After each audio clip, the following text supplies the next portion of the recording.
All right, here we go. All right, so thank you guys for joining. This is kind of fun. So I thought this would be a good, and I want you guys' feedback at the end of this, or just privately, however you want to share it with me. But I think the key with how, how do you maximize kind of communication? Well, this is part of it from my perspective. I'm also hopeful that, we can communicate, just kind of open up lines of, communication amongst, like, what are the things that are important to you? What are things that maybe you're missing or you'd like to work on? You're honing in on different things, but I think the majority of the time I look at a successful season and a successful transformation as far as how we look at our workouts and how we look at our training and look at our improvements is the underlying stuff, of course, relates to nutrition. So I thought the article that I sent to you guys was super kind of just an overview and enlightening, as far as I thought it was really cool too, because Scratch, the founder of it, he's talking about real food too. He's not like boasting about his products. So I think that's the key with this too, is I thought it was really cool how he combined, like, eat real food, but if you need a supplement, here we have you, we got you. There's a ton of other ones out there. I have a pile of them over here that I was going to show you guys after we're done with this PowerPoint. So just going through, I also have some ideas and some information that I wanted to share about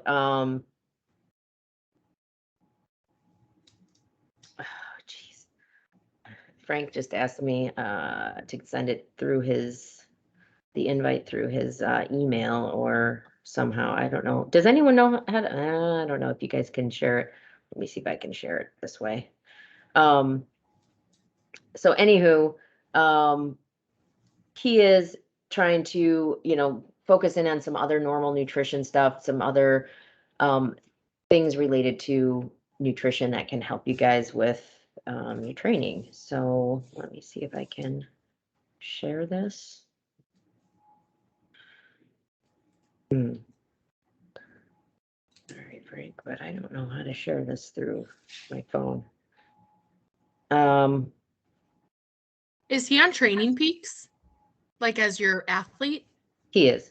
Because if he gets emails from Training Peak, the link will be in that email as well. That's how I logged into my laptop. Thank you. Yep.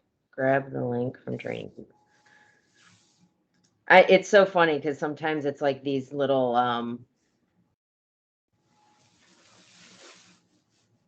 technology, right? So I wanted to introduce everybody too. I mean, everybody on the call here doesn't really know each other, right? And I'm, you guys are part of Team Michigan. If you look at the website on ts2coaching.com, it finally got updated today with all of the faces of the coaching staff. So I'm on there, and so Team Michigan is kind of who I am.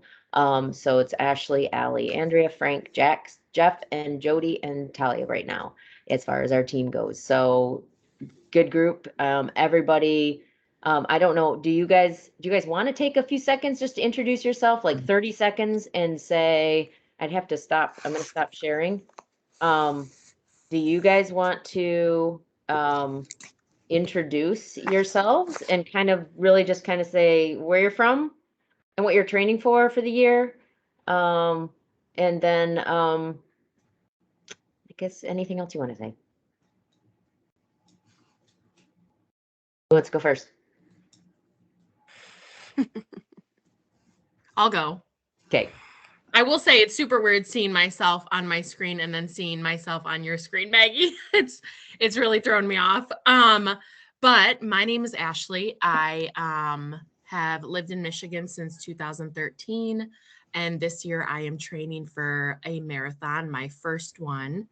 I've done some races in the past, and I've always kind of been in some sort of workout regimen, whether it be athletics or running or being coached and running. So I'm excited. I've been in, I think this is month 3 with Maggie. So still on the newer side, and I'm a back of the pack runner. And I mean that in like the most deprivating way, that it could be possibly communicated, but I'm really excited to see kind of where I can be from now until October in the marathon world. So should I popcorn?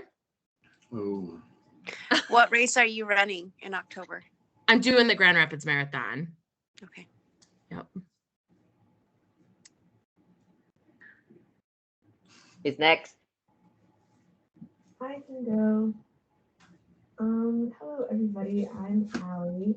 I have always lived in Michigan, and I'm currently 17 years old, so I'm trying to start, earlier, I guess. And right before I started this, maybe I was on the cross country team for a long time, so I'm just trying to be a stronger runner, and also my arms are super weak and I never really work those out, so just help me with that too. I'm so happy to have you. This is awesome. All right, I'm Jeff. I have known Maggie for a few years now. This is my first running event. I've done tons of cycling. I come from a cycling background, so used to, I guess, the endurance end of it, but never running. I've never, up until this summer, the most I've ever ran was a 5K. So we're gonna do Bayshore. The goal is, everyone's goal is to always qualify for Boston, but it's one of those things that it's like, I don't know, anything's possible. May not come first shot out, but I think it'll be fun nonetheless. So Jeff's got a background. I mean, cycling, he kind of is humble with that. He's got some massive cycling background, like tough, like grit in your teeth and just racing. Like it's amazing. So he's got a lot of grit to him. So definitely the running is going to be natural for him. Yeah, the running's been interesting. It's you realize how quickly, and with all due respect, how lazy cycling actually is, like on your body, because then you start running and I'm like, my legs are fine. The legs will just kind of go. Yeah, speed's an issue, but like the legs will go. But now upper body has been the major, like, as she had mentioned earlier, like, yeah, my arms are weak. You know what I mean? So it's been really fun to see how cycling and running are completely different. There's no comparison to them whatsoever. So yeah, I'm excited. See what happens. I think that that's interesting because I think someone coming from who only does running, I think my legs are pretty strong from all the running I do. However, I'm sure I could go maybe 5 miles on a bike and feel totally wasted. So I don't think that cycling is lazy at all. No, I didn't mean it like that. No, I meant more upper body, more like as a generalized workout. Not cycling is not lazy. I can attest to how not lazy cycling is and can be. But compared to running, yeah, that was like the one big thing I noticed was just like, holy smokes, everything hurts versus cycling where it's like, yeah, my lower body hurts, but unless you're mountain biking, your core and your upper body are pretty standard. So I got to plug in real quick. All right, Jody, you're up. Okay. Hi, everybody. I have been with Maggie for almost 3 years now. I initially were looking to train for my first marathon, but injuries and surgeries and things like that took me a different direction. And this last year, I found myself becoming a triathlete instead. And so I finished my first half Ironman this past September. And I'm looking to come back to that same half Ironman this year, only stronger and better. I have a couple of gravel things that I'm going to throw in race-wise for this year. There's a gravel triathlon I'm looking at doing in July. But finally revisiting that first full marathon, I'd like to be able to do that for the fall. So I've got some different smatterings of triathlons through the year. A trail race, I'm going to do North Country in August. And then I think I'm looking to look for that full to be in either late October or November. Good stuff. So Jack is doing a bike. He's going to the Senior Olympics, and he's also got running. He's running again, and he had come off some hip surgery that had put him out for quite a few years. So he's coming back. Frank also did Ironman Chattanooga last year, and he's going to be doing probably, well, he's doing Boston. He qualified for Boston. He's doing half Ironman next year is really his focus. So we're really looking at more intensity, speed, and stuff like that. So diverse group, running, cycling. Just I think the other piece of it is just overall conditioning. The whole body piece perspective comes into play. The arms, the core, the legs, and how it all connects. And I think that's been a big player with how workouts have kind of evolved in the last few months. So thank you guys for sharing. It's exciting. All right, I'm going to go back to the PowerPoint. I feel like if we can kind of get going on this, then you'll kind of have more questions. Oh, I think I just heard Frank comes, and I know this is weird that I have to, and there he is. There you are. There you are. Thank you. Hi, Frank. I just kind of introduced you a little bit, and this is the rest of the group. So we will get moving on. We're going to move on to the PowerPoint. All right. So everyone that read, hopefully you guys had a chance to kind of peruse through the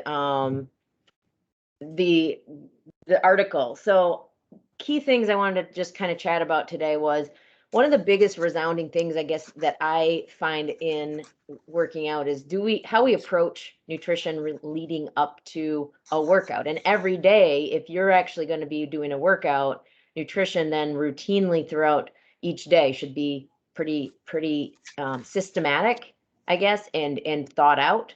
So pre-workout, if it depends on the time of the day when you're actually going to do your workout, right? So how do you plan that? And the biggest things that came out of this article is really my big thing, I think, is the pre-workout. I mean, I think all of them are super important, but I think post-eating, most people know that they're hungry and they're going to eat afterwards, right? So I'm going to really kind of focus on pre-workout and during the workout. So eating 3 hours before, that's kind of a toughie. I mean, if I wake up and I'm running at 8 o'clock in the morning on a Saturday, am I waking up at 5 a.m.? No. So, but the key with it is this is not a speed work session. This is normally an 8 a.m. Saturday run is a long run. So therefore, when I go out and we go to do a long run at 8 a.m., if you eat at 7 o'clock, an hour before, it takes 60 to 90 minutes for that to get kind of your insulin levels will start rising, and therefore your body's reacting with the digestion and stuff. You can do a lower intensity exercise and not have GI issues, right? How many times have you gone and then tried to go and do a workout, an actual speed workout where your intensity is super high and your stomach starts just giving out on you? Well, it's because you're not digesting. It takes 3 hours to digest and get it out of your stomach and into your small intestine. So if you can get that process in place where you're planning ahead with the pre-workout, especially if you're doing like speed work later in the day, if you're going to do it at lunchtime before you eat lunch, that's great because you can eat your breakfast, you can digest it. The other component of that, the 3 hours before, is how do you get, your drop the kids off at the pool is what the article said, right? So doing that, getting that process so you get ample carbohydrate, you're not too high in protein, you're not too high in fat.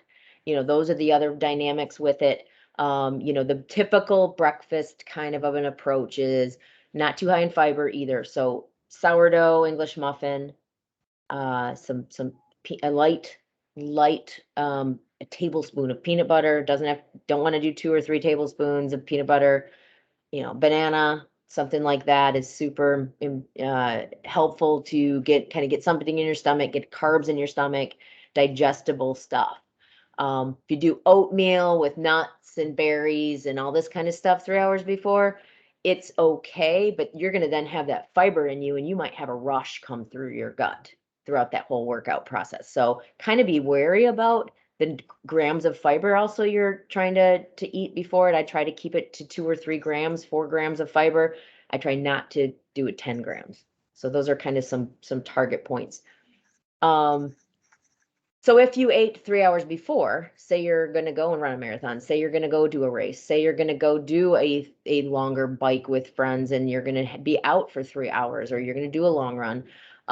What the key has been for me is that yeah, you were eating 3 hours before, but that insulin spike happens and then you come down 90 minutes. After 90 minutes, it starts, it's at its highest, 60 to 90 minutes, and then the insulin starts coming down right before you go out. So it's stored in the glucose is stored then in your legs, in your muscles, right? Readily able to be released out of your liver stores and stuff. So you can then, at the time, right when you start exercising, right when you start going, take a shot of some sort of a fuel source. Okay. So you can do a gel, you could do, and I've got some samples here to show you when we're off the PowerPoint, but trying to get something in you right before you go can be a way to kind of carry you for that first 45 minutes into that workout session. Then after about 45 minutes is when you really need to start getting another dosage of nutrition in you. You really shouldn't go for longer than, say, an hour without nutrition. And here's the other reason why, is many of you guys are training, you're not training for a 5K, you're training for an endurance event. So, you're training to do things longer, and you're training to feel good after, and you're training to have your body composition be best afterwards too. So you need to have the ability for your metabolism and your glucose and stuff. You want to, yes, you can burn fat over time at a lower intensity rate, but our goal is that you want to be able to tolerate a glucose energy source for that endurance event, and you want your stomach and your system to be ready and able to tolerate it. And you want to start now with that training. So nutrition training starts at now too, for that October marathon, for that July triathlon. Because if you don't train your gut now, your gut will then be behind in training, if that makes sense. So, you may question and go, well, why don't, if I want to lose weight, or I want to, increase muscle, and I don't really want to, I want to burn fat off my body, right? So I don't want to, isn't it better to exercise when, you're low on your glycogen stores? Well, it can be a benefit if you're going at a lower intensity.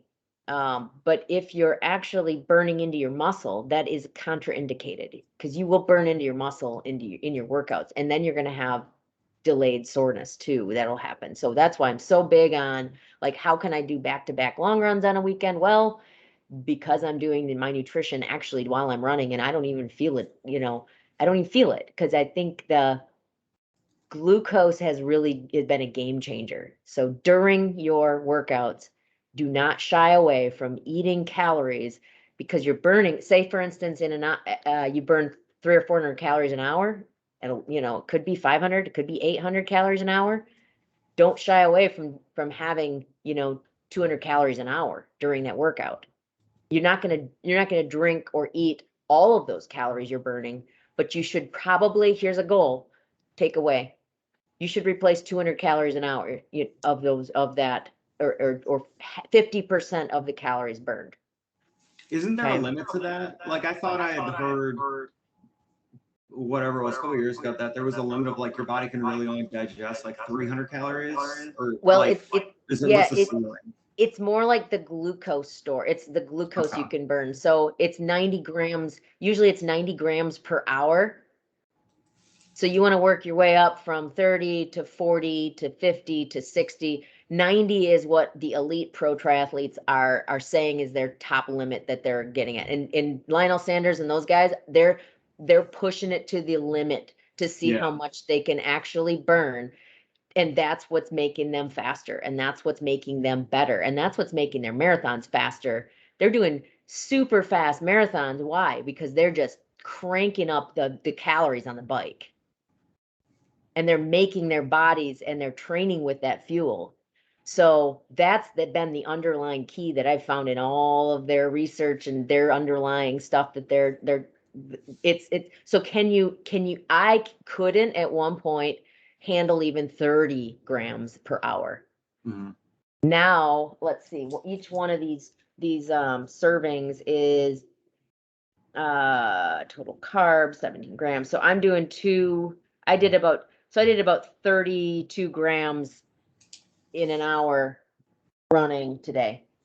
I'm trying to push my limit up to, when I'm biking, I can do 60 grams per hour. But that's for me, like for someone who's, depending on it's all weight based too. Yeah. So that's the key is, can your gut tolerate the absorption? And then the other component of it too is sodium. It's going to be electrolytes. It's going to, or all the electrolytes would include sodium and stuff. It's going to be enough glucose, and it's going to be the balance with the water. So that's the other piece of this that isn't going to be able to be something we're going to totally cover today. Just getting up and go, that's the other component. Like if you actually just got up and go, your insulin is fairly stable in the morning, so you should be able to go, but you want to start a fuel source pretty soon after you get going. So that's really the three different scenarios that we would see. Anyone have any comments on or questions about that? What do you think? I have a couple of questions, but I don't know if this is the appropriate spot to ask them. Just my biggest question is, like I was training when I was training for the races over the summer, do I still do those same things like on the bike now and have my water bottle with the scratch in it if I'm on the bike, and have my, like the fuel that I would be taking in on the bike, just like I would be, like I was training at that point? Or how do I? Yeah. I mean, it's kind of like, as you looked at, well, if you're going to be doing a 45-minute like free ride where you're just kind of spinning out, probably, you probably don't need a ton of extra fuel. But if you're going to be doing an hour and 15-minute workout, with some hard, time, you definitely want hydration, 100%. I find myself that maybe I don't do the scratch, but sometimes I'll take a chai latte with some, some some plant milk in it that I use, and it has honey in it, so it's a different fuel source, but at least it gives me some glucose during it. So you can change it up, but definitely you want your gut to be digesting some glucose, hydration. And then if you're sweating, you definitely want sodium, right? So, where do you get sodium from? Sometimes I will actually take a slice of, so this is part of the during workout perspective, right? I actually will sometimes take on the bike. It's funny, the bike is my variance into this is where we're going to kind of talk about it, is solid food. I will actually take a peanut butter with,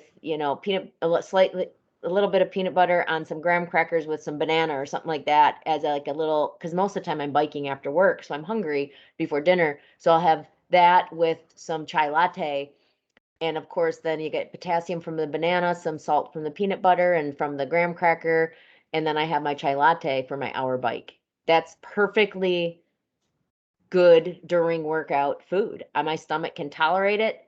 Bike, I normally can eat solid food. So yeah, you don't have to do exactly. You could do the gels, you could do the chews, you could do the scratch. So don't be afraid. My big thing is don't be afraid to eat while you work out. Like many times we see working out as it's a time when we're looking to exercise to burn calories, and it relates to, our weight and but it's really contraindicated. If you're working out, your body needs fuel, so you need to fuel it. And that's I guess my point of having this today is, don't shy away from fueling, because of the fact that we look at when do you eat your calories in a day?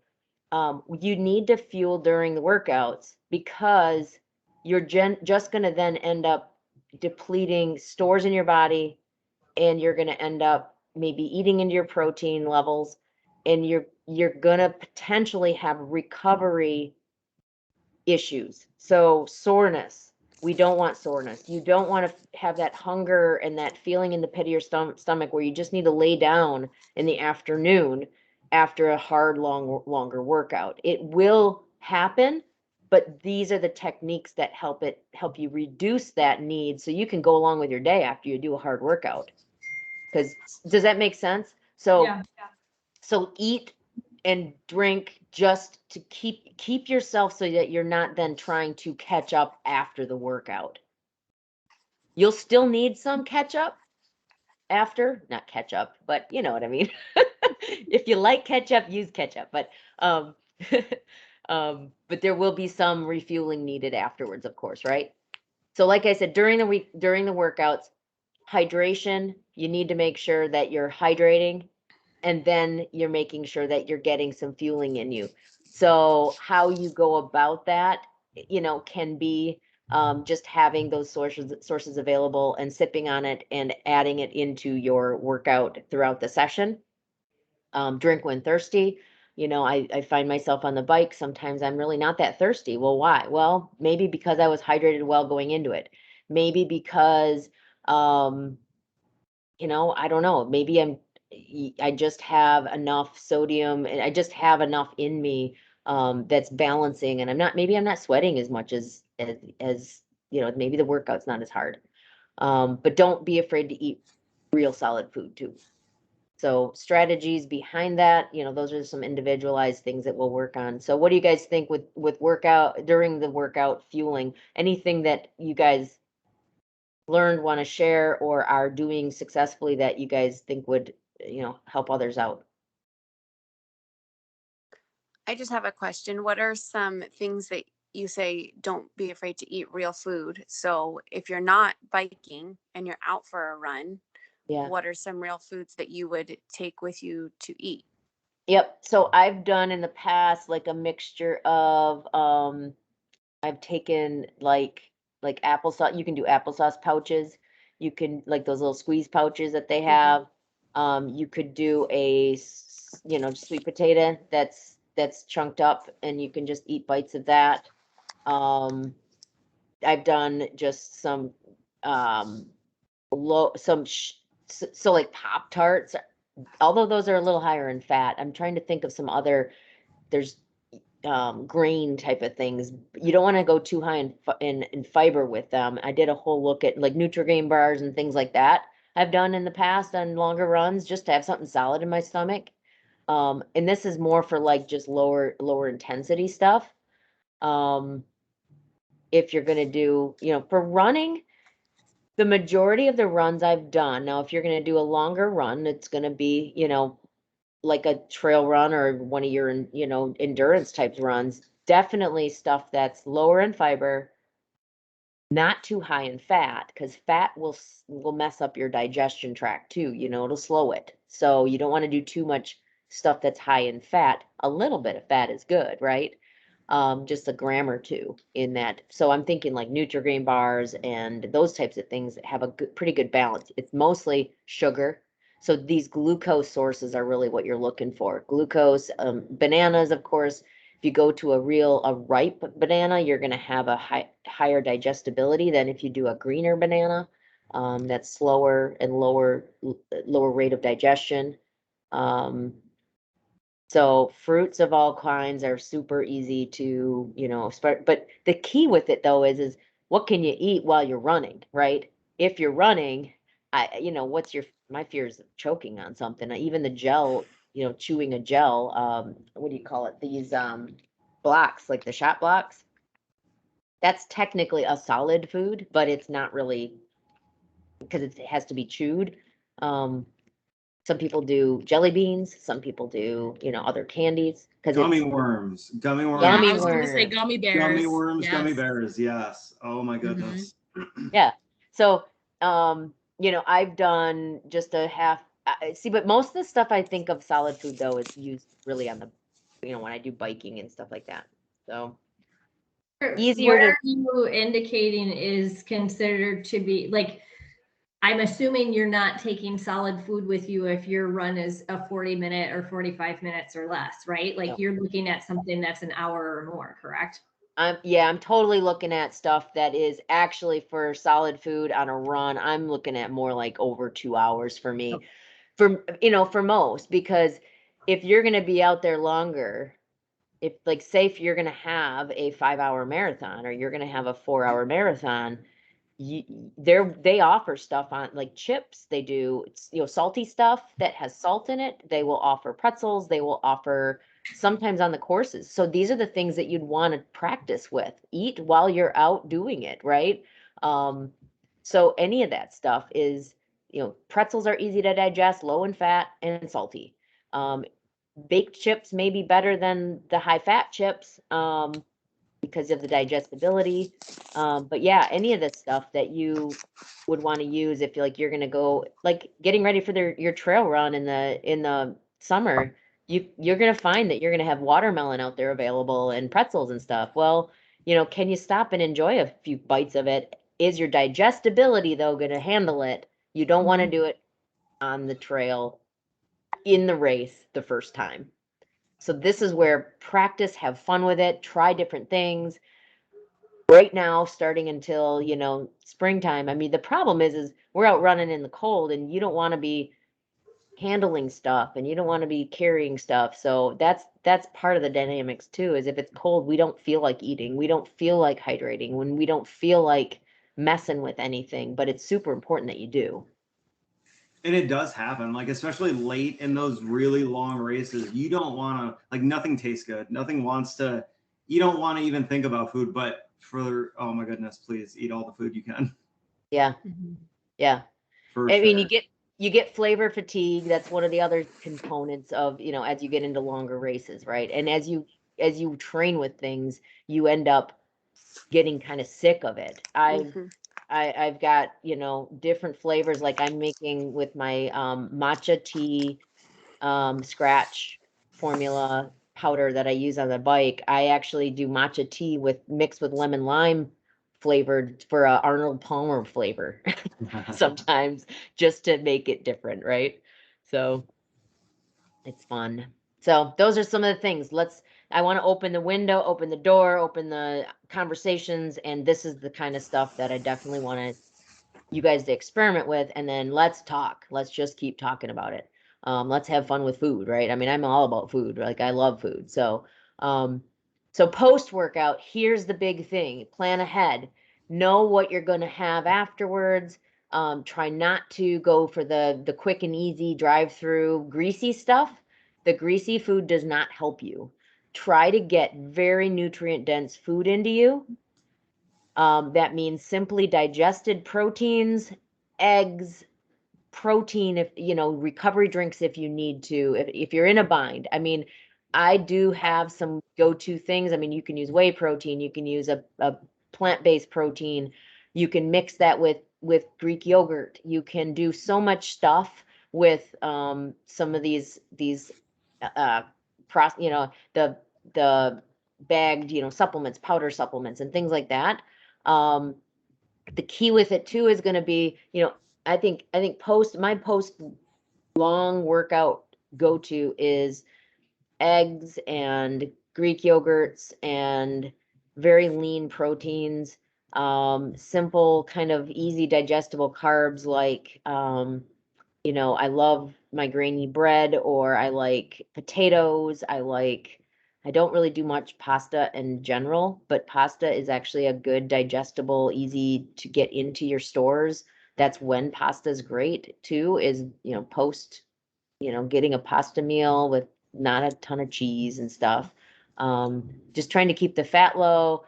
Fiber is not recommended too much after your post workout, even though I love my veggies. So I get lots of nutrients from veggies that I add into stuff. There really isn't a way that you can mess up post workout nutrition, other than either if you wait too long, don't wait too long. So get some protein in you. If you're in a bind, then that's where the recovery drink comes into play to get you by until you have your next meal. Try to do 3-to-1 ratio of carbs to protein. If you're looking to either cut some, if you really are looking to manage your weight well, I would say 2-to-1 or even 1-to-1 at the very bare minimum of ratio of carbs to protein. So if it's a 12 gram per scoop protein shake type of a concoction, you want to at least have 12 grams of carb. Ranging all the way up to 36 grams of carbs would be the 3-to-1 ratio. Okay, so you can always add fruit to something if you just have like a protein supplement. You can always add some fruit to it, put it in a yogurt, have the yogurt on the side with, or banana or something like that. So don't be don't shy away from carbs too much. You need it for your recovery. What I'll tell you right now too is if you can make sure you maximize eating carbs for your day surrounding your workouts, your body's metabolism and your body's leanness and your body's fat burning capacity will be maximized by eating it pre, during, and post workouts, but refraining from overeating it when you're not working out. That is the nutrition mastery I've come up with in my experience. It's not well documented anywhere, but timing, it's becoming more documented because people are wearing consistent glucose monitoring for no reason other than just to see what their insulin spikes are happening throughout the day, right? And if you look at how someone who really they're only meant for diabetics, someone who has insulin resistance and has spikes and stuff happening, and people are wearing them just to see what happens with workouts and stuff. But here's the dynamics behind it and why they're wearing them is because what they're finding out is that if you basically just eat well-balanced meals consistently throughout the day and you make sure you fuel appropriately and your insulin doesn't spike too much, because exercise actually brings your insulin levels down. Your energy and your fueling that you do, it is a source. Your glucose and the carbohydrate sources that you put in your body are utilized for the energy and that need for the energy during and post workout when your needs are higher. When you eat those carbs later at night, later in the afternoon, when you're not working out, when you're sitting at your desk all day, that's when your insulin spikes and we're not using that energy. And what happens is any unstored energy then goes into fat stores. So if you look at the percentages of calories you eat, most people will say, well, an athlete actually has a high carbohydrate diet. I think there's yes, you're going to have you should have at least 50% of your carbohydrates from your calories from carbohydrates. If you're working out and if you're doing athletics and if you're doing that. But sometimes it'll range on a high workout day, long hours. You're going to have 75% of your calories coming from carbohydrates on that day, right? But it should be surrounding your workout. It should not be post, workout and you're sitting around just eating popcorn and eating ice cream and everything later at night. So that's where I guess the dynamics when you read articles and when you're looking on the internet and everyone's saying, oh, low carb this and low, we need a lot of carbs, but the carbs, if we consume them around our workouts, is when we're optimally going to perform. Questions on that?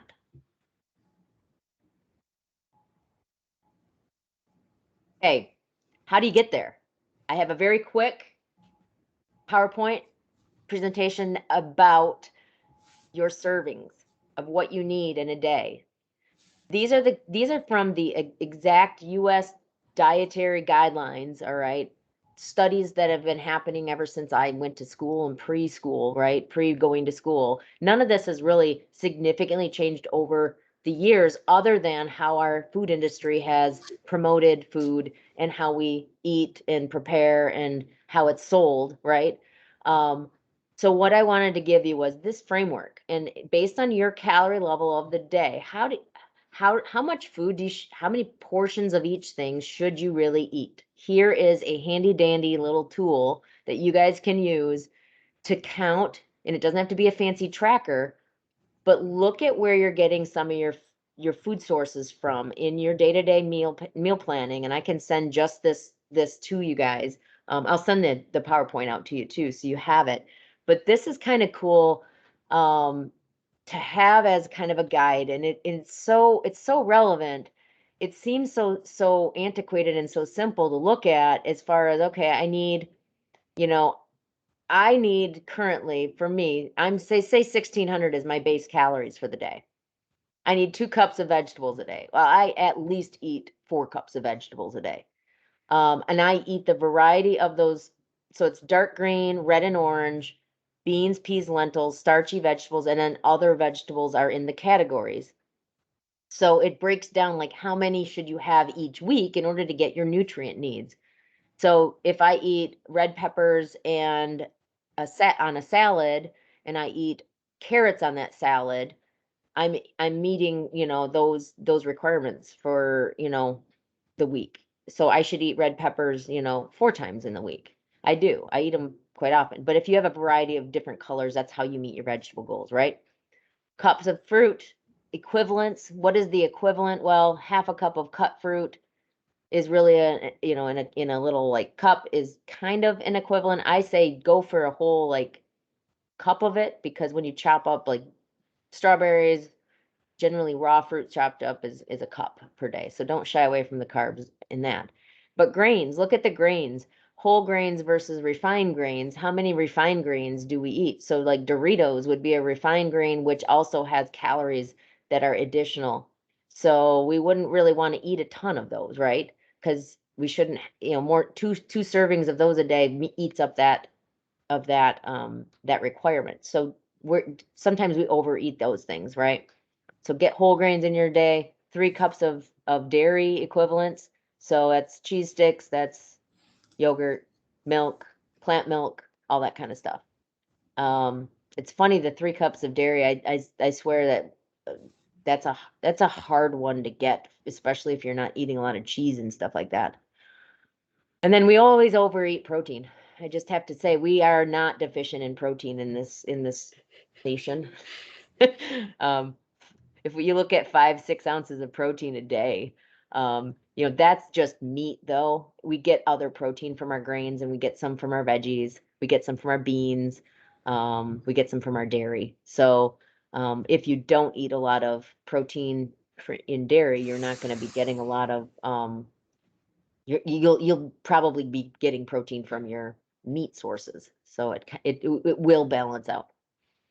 Oils, so 22 grams of oils. There's 9 grams per tablespoon of like oil. So if you're looking at how many tablespoons of oil or any foods that are processed, you're definitely getting a lot of, that's where a lot of the oils fall into your day. And then I love the bottom part, limit on calories for other uses throughout the day. So as the calorie levels go up and your needs go up, you have more, like, where do you get the calories from those foods? Those foods are going to be like, when you have ice cream, when you have Doritos, when you have something that is normally a whole grain, but it's processed and added fat to it. So we eat up those calories super quickly because of some of the food choices we make. All right.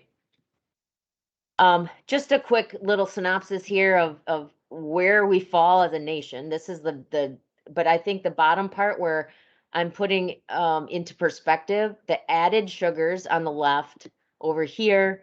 I don't know if can you see so added sugars here should be 10% of the total energy. So it depends on calories consumed. But if you're basing this off of a 2,000 calorie diet, we're getting 87 grams. Males are 50%, they're doing 87 grams of added sugar a day, 58 grams for women. That means if we're looking at a goal of 50 grams on a 2,000 calorie diet, and women 37 to 45 grams, that's why we're over consuming added sugars. Saturated fat, that's another one.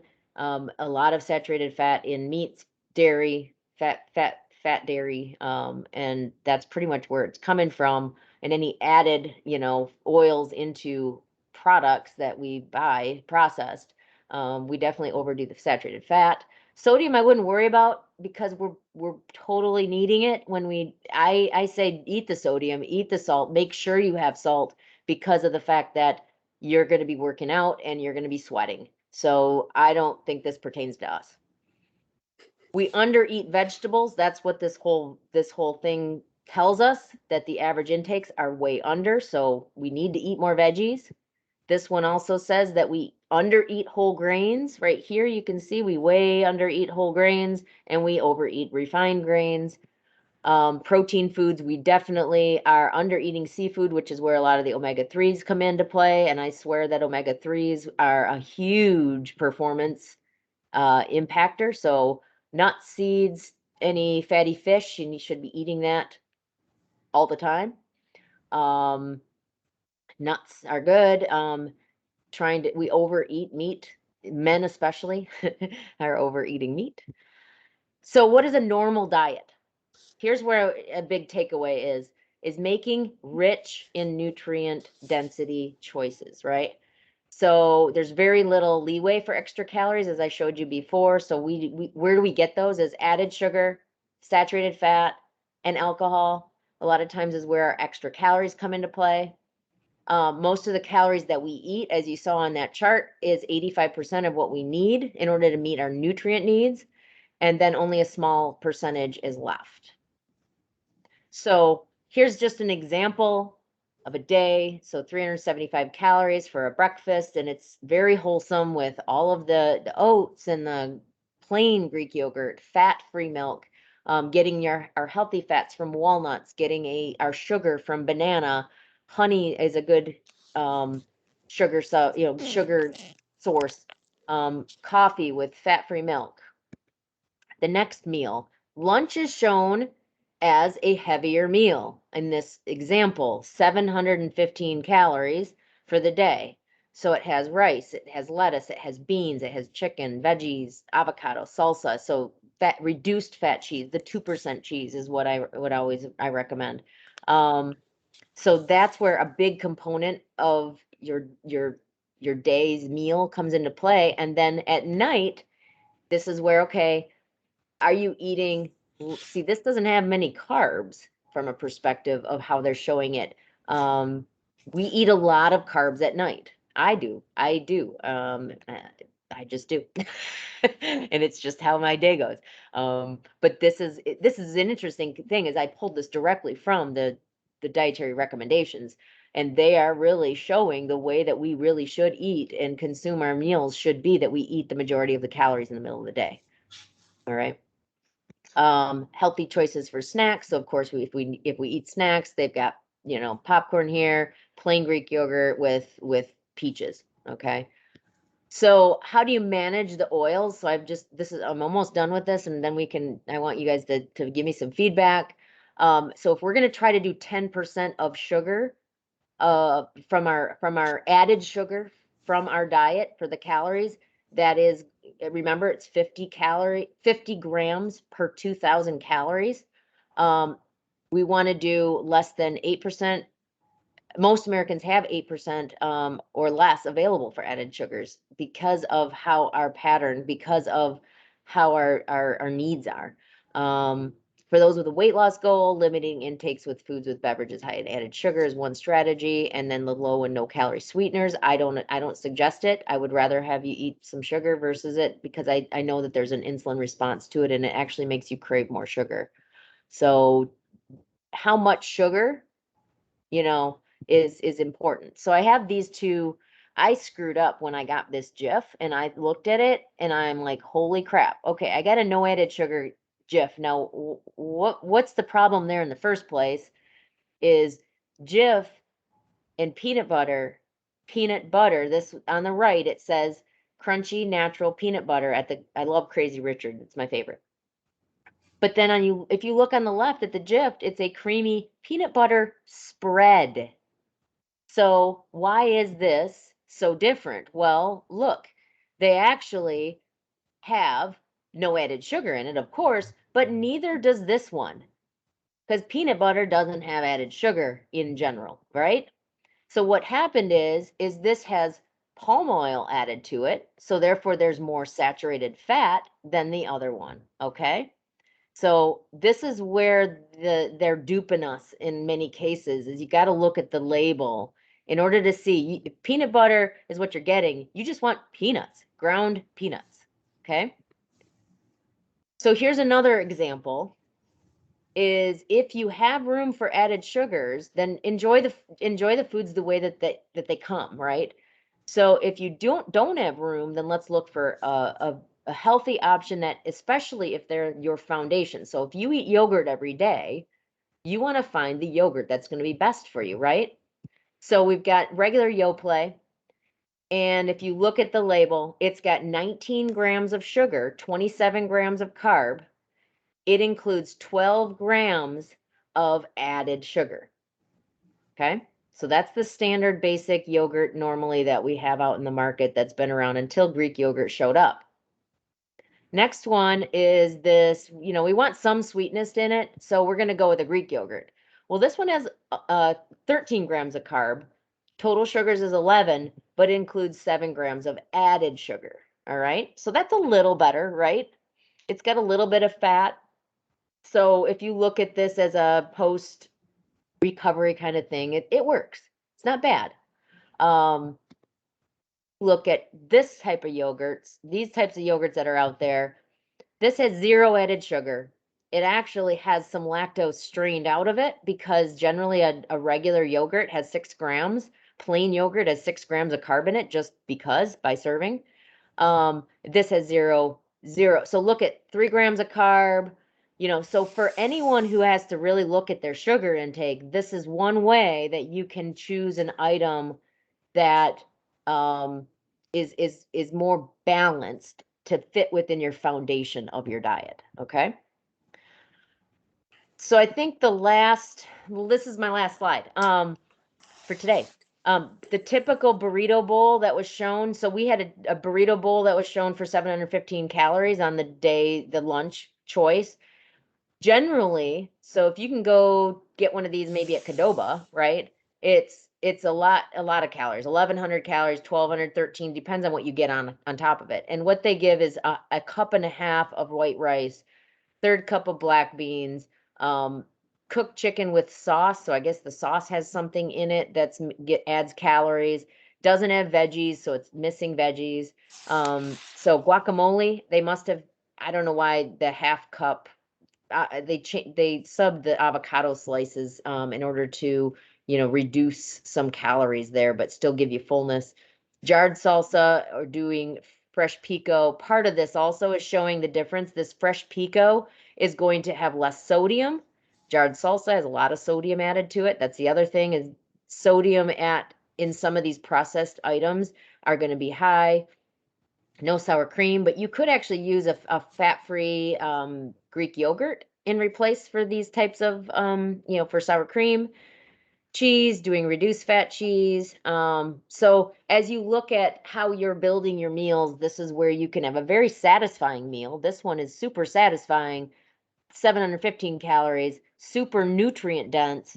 This one reduces, it actually adds nutrients and reduces some calories. So if you're really looking at maximizing how you put your meals together, this is some of the strategies. So I just thought this stuff would be helpful, just kind of looking at, you need to have a foundation diet, but then you also will have your training stuff that will happen, that will fulfill the rest of your needs, and how it's so different, right? When you're not training, what do you eat? When you are training, it's a whole different set of things that you'll reach towards. I mean, like this mix that I use, I mean, if you look at it, 21 grams of carb, 0 fat, 0 protein, it's 100% carb. So when we're training, this is the fuel, it's sugar. But then on the dietary guidelines, you got to reduce your sugar. So we're very, a lot of mixed, crossed communication. You can see from when you're reading an article, it might miss the whole idea of, if you're reading about carbs and reading it about low carb or reading it about fueling, like you got to kind of look at, what is your diet as a foundation? then what are you using for fueling? And don't try to cross connect low carb or dieting with fueling for performance, if that makes sense. Does that make sense?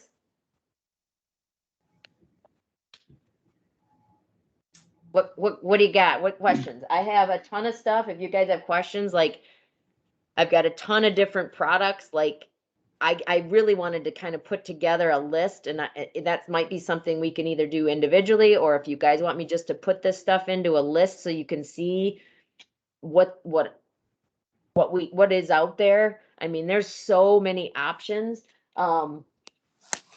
I brought over Infinite Nutrition has a custom blend. This is the Yvonne Drago mix. This is Chris's mix.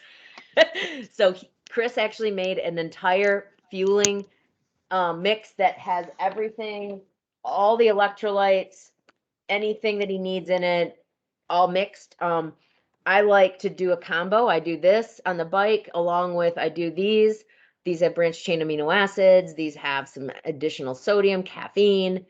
So it depends on what your individual needs are. And that's where our next steps with looking at where your training is, where your needs are for what level of performance or what level of intensity that race is, that each race is going to be different, really.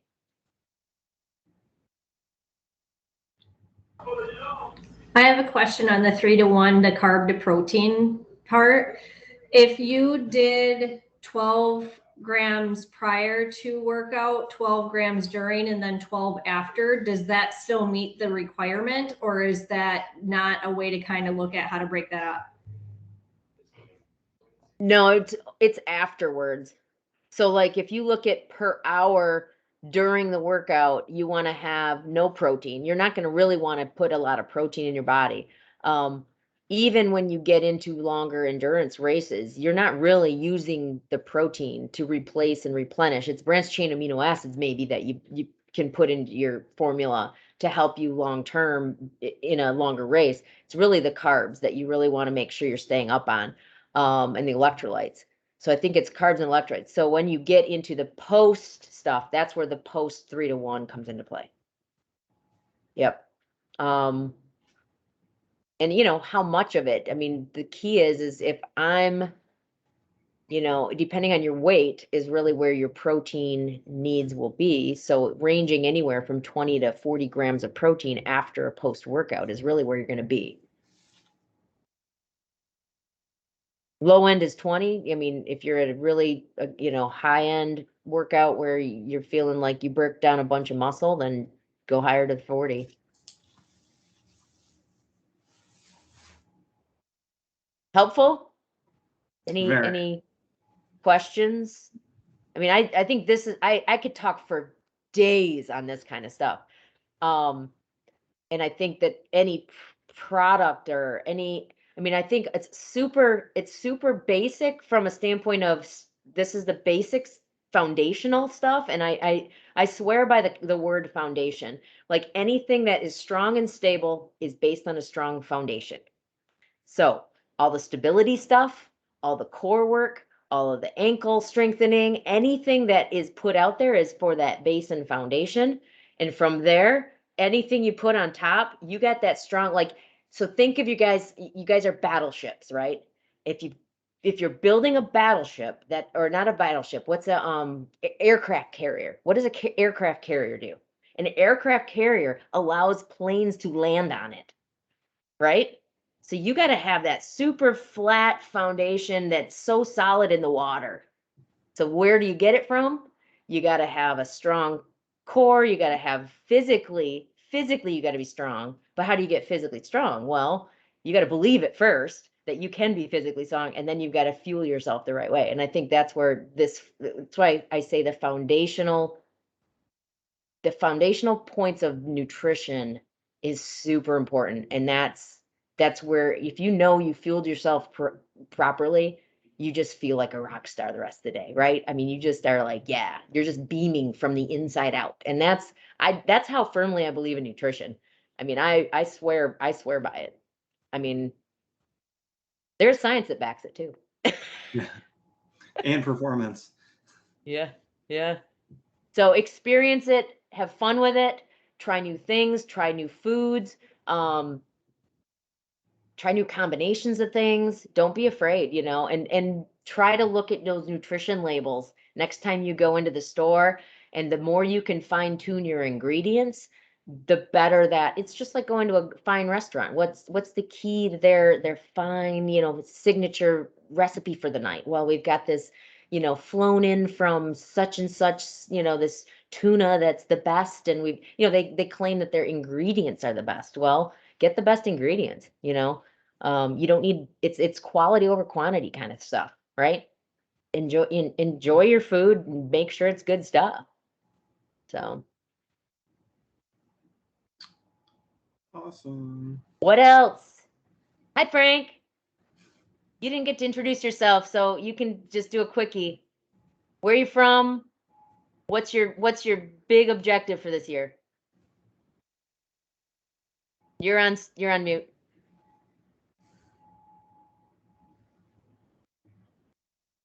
Can I get you off mute? There. There Better? you go. Got me? You got it. Hi, everyone. I'm Frank. My goal this year is to, nutrition. I mean, I've been racing since 2013, tries and that, and did my big full last year. And, I believe I feel well, but the nutrition during and after workouts is, I don't want to say it's lacking. I've always eaten well, but I'm sure I can improve. I also, as I told Maggie yesterday when we were running, I've kind of competed on athleticism and not knowledge, and I want to gain more. I want to race smarter, because I don't think I'm plateauing, but I'm getting close, and I just want to be able to continue to take it to the next level. This nutrition during races is really confusing to me sometimes. There's so many different products out there. I've used Hammer, I've used Goo, I'm using Science and Sport. I've used that for the past 2 seasons. And, Maggie talks about Scratch or Tailwind or, Billy Bob's Buff Powder. I mean, there's just so much stuff. It's hard to know what to really use, and where I'm going to gain my calories. And, the last thing that I've learned already this year is I've been running in the winter and training in the winter for since 2013. I've never fueled during my winter training while I'm out running, and Maggie suggested I start doing that last week, and also getting up earlier to eat, which I didn't like, by the way, Maggie. But I am fueling on my long runs on Saturday now, and I can't determine whether or not it's helping. I'm sure it is, but I don't have a good benchmark yet. So again, Well, just gaining some knowledge. Yeah, we'll see what happens when you get into the longer miles. I mean, that's where you find it out. What happens at mile 18? What happens at mile 20? When you're in those longer, that's where you see it.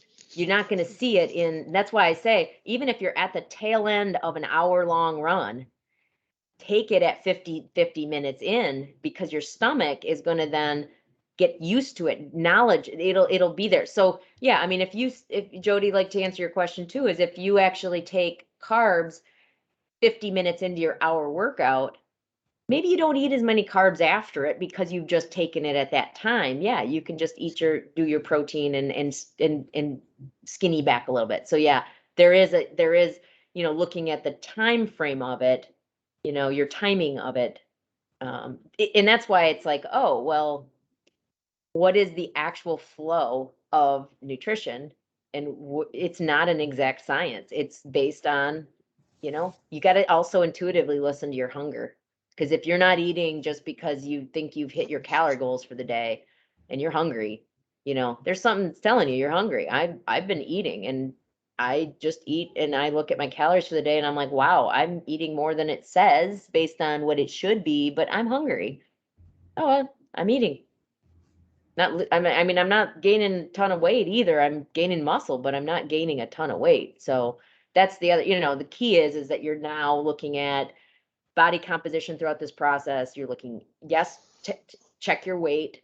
And I definitely want to know if your weight's going skewy, ups, downs, whatever, because that's where we can dig deeper. But you should be lean. You should be getting lean. As you increase your intensity of your workouts, as you increase in hours, your body will get leaner in certain areas. So that's why it's so important to fuel it. Don't underfuel it. I swear by you need to fuel. And if you do the smart nutrient dense fueling, your body will respond in the right way.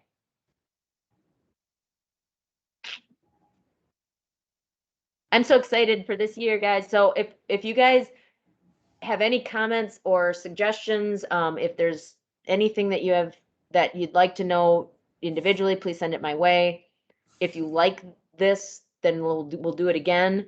I'm thinking maybe once a month would be a good way, a good forum. We can kind of give us some time and send questions your way of other things that you'd like me to cover, because then I'll start working on it in between the month, and then we can keep building on this knowledge, because it's super important. I did record it. I'm actually going to stop the recording right now. And